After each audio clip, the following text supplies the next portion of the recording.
एक आश्रम में एक संत रहते थे। उनका एक युवा शिष्य था जो रोज नदी से पानी भरकर लाता और रास्ते भर राम नाम का जाप करता चलता। नदी के किनारे एक क्रोधी मछुआरा रहता था जो भगवान में विश्वास नहीं करता था। वो रोज शिष्य को ताना मारता, अरे साधु के चेले, नाम जपने से क्या पानी हल्का हो जाता है? मेहनत कम लगती है क्या?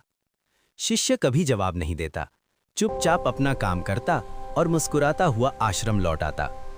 एक दिन गुरु ने कहा, बेटा, आज रात्रि पूजा के लिए नदी से कमल का फूल ले आ, वो बहुत जरूरी है। शिष्य तुरंत निकल पड़ा। उसने पूरी नदी छान मारी, मगर कहीं भी खिला हुआ कमल नहीं मिला। शाम होने लगी, मन थोड़ा घबराया। तभी उसने देखा, वही क्रोधी मछुआरा अपने जाल में एक सुंदर कमल छिपाकर बैठा था।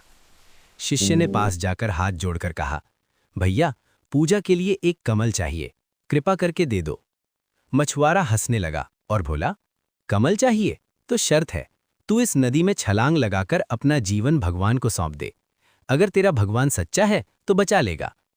शिष्य ने एक पल भी नहीं सोचा। उसने आंखें बंद की, गुरु और भगवान का स्मरण किया और नदी में कूद गया। तेज धारा बह रही थी, मगर आश्चर्य, वो डूबा नहीं, जैसे किसी अदृश्य शक्ति ने उसे थाम लिया हो। कुछ क्षणों बाद वो सुरक्षित किनारे पर था। मछुआरा कांप गया, उसकी आंखों से आंसू बहने लगे।